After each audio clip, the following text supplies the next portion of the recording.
Well, hi there.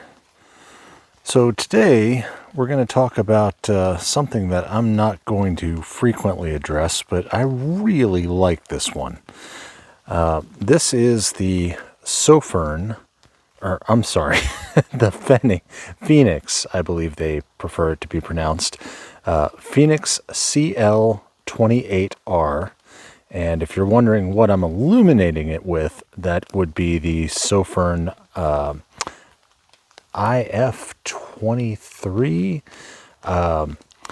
But this is a multi-array LED camping lantern that has a number of unique features and a couple that I don't feel have gotten any airtime. So that's what we're here to address today, really. There's lots of reviews on this very excellent camping lantern. So much to like about it.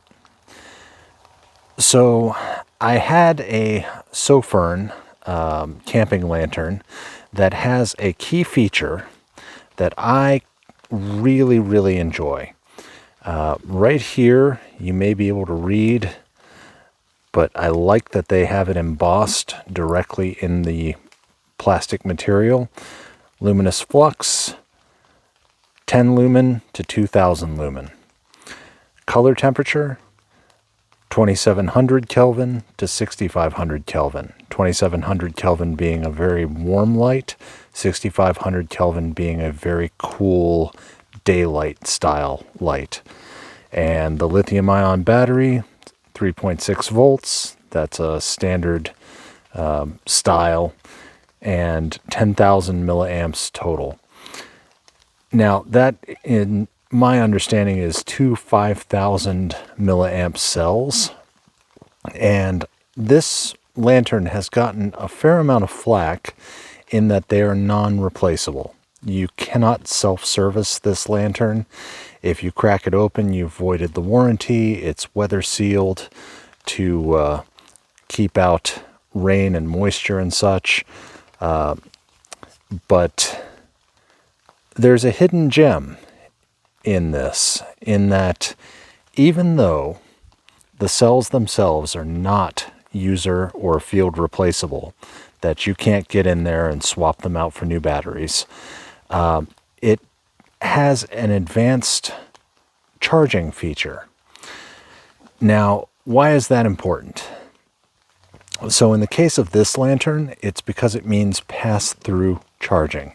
If you have any other battery bank with you that offers USB-C charging,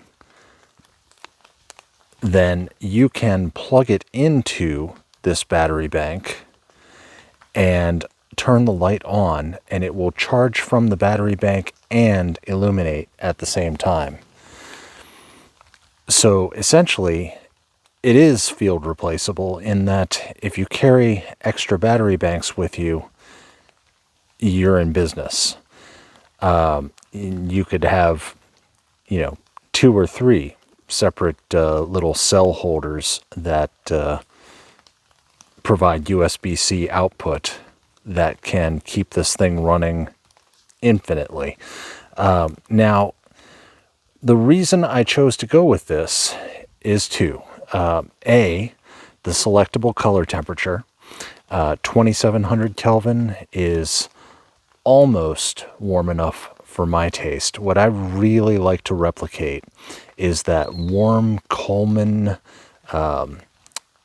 mantle-based lantern glow, that very orange, warm light that you might remember from childhood. LEDs have a hard time with that. In recent years, it's gotten so much better. And that Sofirn lantern that I have was just about perfect. It threw light in 360 degrees. You could select that color temperature. The UI to get everything set up the way you wanted was just horrible. I actually kept a printout of a quick decision tree branch of how to do various things on it, printed out on a slip of paper and slid next to the batteries on the inside of the battery chamber. Because I knew at some point I would be out in the field and not have any memory about how to do it. This one, on the other hand, is a UI masterpiece. There are two dials. This one controls the color temperature, and the primary one controls on and off and intensity. The top button controls the red light function and the blinking red light function. The end. That's it. Other features to mention: it has a magnetic base, two magnets there that are fairly strong, and a screw-in tripod mount, a standard 1/4-inch tripod fitting. So if you want to use this as a small shop light, that's available to you. Other people have complained that the magnets are weak. I have not found that to be the case. If the item I'm trying to attach it to is not quite ferromagnetic enough, you know, like an alloy steel or something, just use it vertically, you know, rather than trying to mount it horizontally, and then aim it as needed. But it's very dark out here, of course, because, you know, lighting video. So let's get into its performance.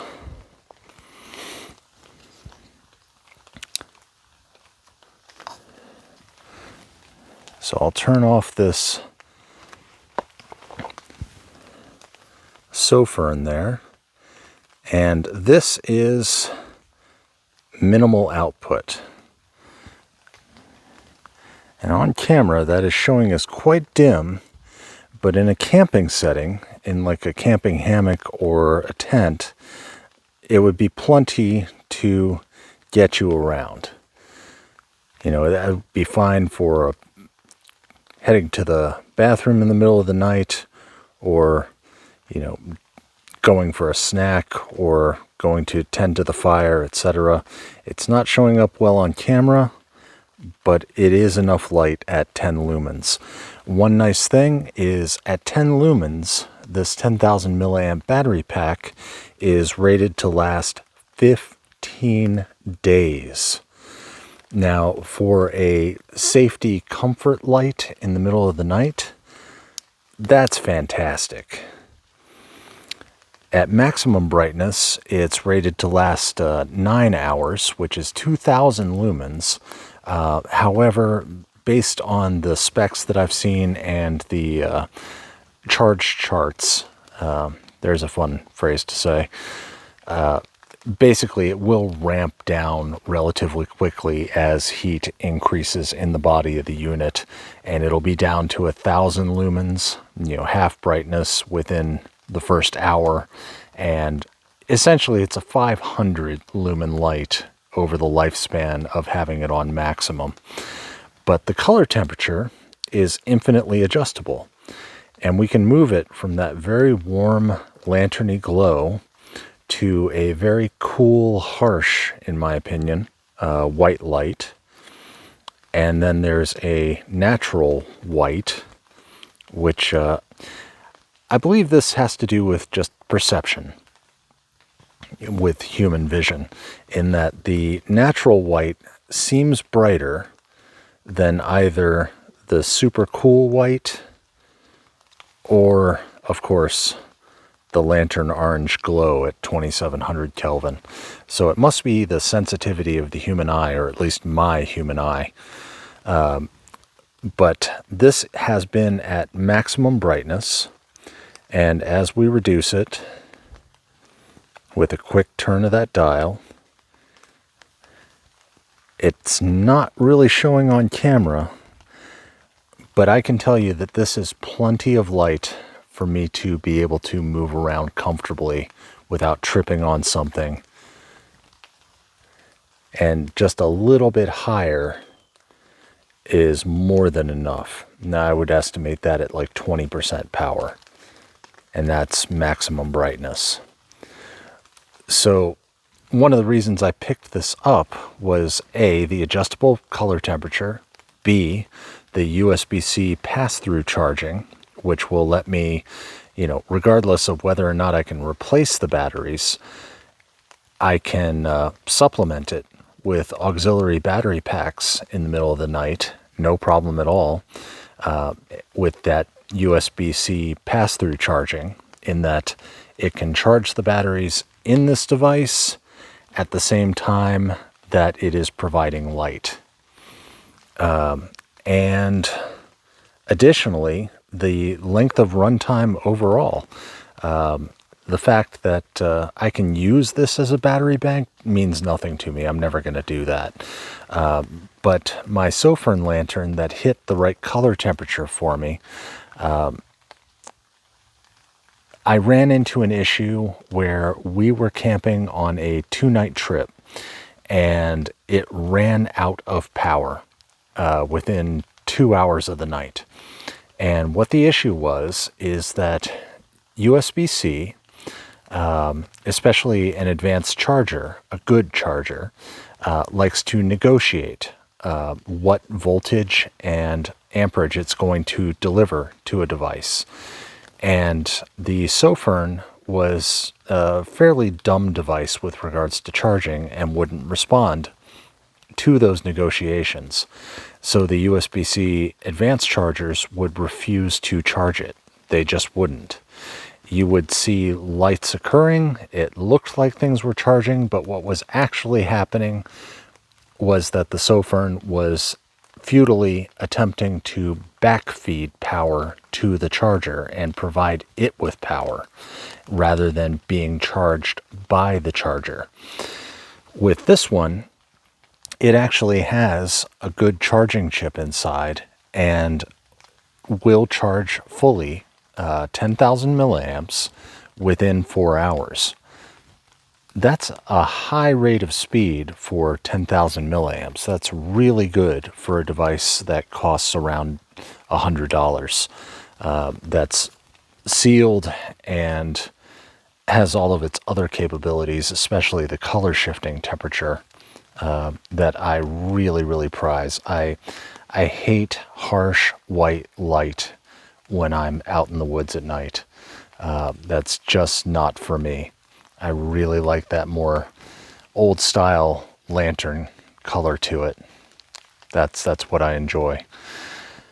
But anyway, so the USB pass-through charging is the part that I've never heard anyone else bring up. And what it means is that even if your batteries start to fail in this, even if they've gotten to the end of their usable lifespan, all you need is a separate battery pack to keep it going. I really like that capability, and I haven't heard anyone else mention it. And the fact that it will charge successfully without a USB-C to USB-A adapter, which is what the Sofirn needed, means that I don't have to make any special considerations or adjustments for this lantern. I can just use my phone charger and it's fine. I can use the charger in my truck and it's fine. I don't have to give any special considerations to care and feeding of this lantern. But this is the Sofirn CL28R, and I am practically in love with this lantern. I have really, really enjoyed it so far.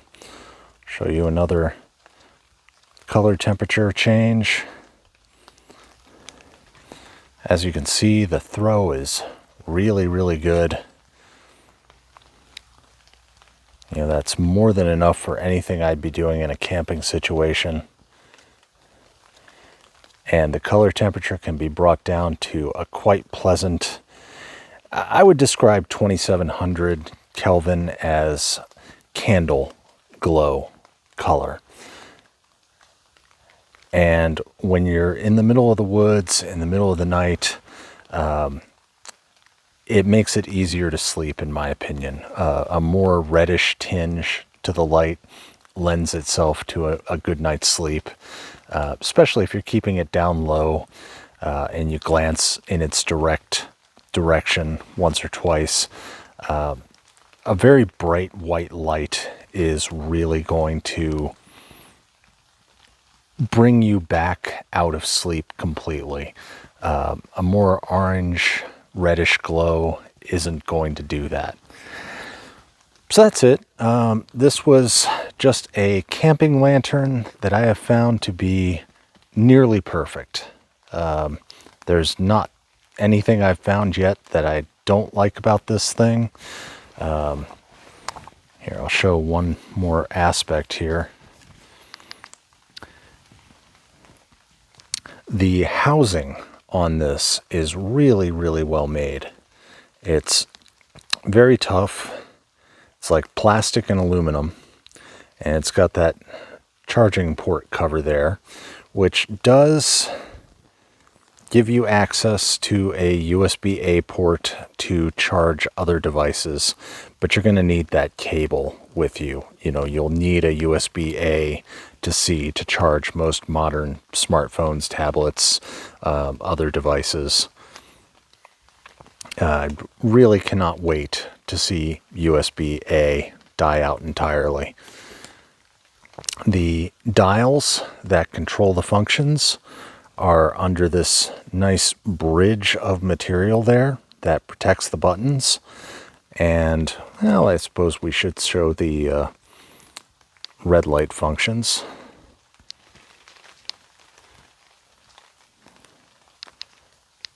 All right. Come on, Sofirn, turn off. There we go. I don't know how well these will show up on camera.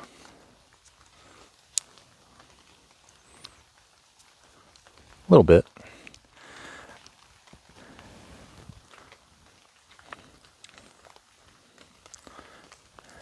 Does have a very red light, and if you press that button again,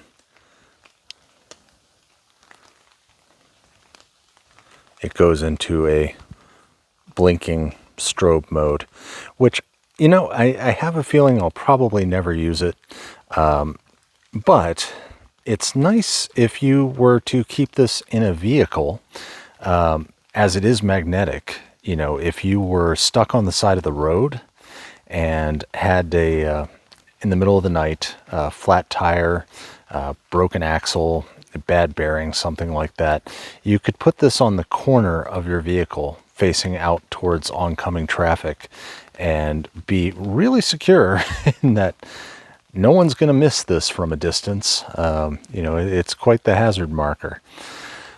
So I could see a use for it. I'm probably never going to use it, but it is there. So anyway, that is the Sofirn, or the the Fenix CL28R that is replacing my Sofirn. And that 15-hour runtime at minimum brightness really means the world to me. Just knowing that at least we'll have some light every night of a trip means a lot. And also, you could charge this off of a standard solar converter, no issues, without worrying about dealing with any specialty chargers. If it supports USB-C, if it supports PD, good to go. All right. Well, thanks for your time. Hope you enjoyed it, and we'll see you next time. Bye.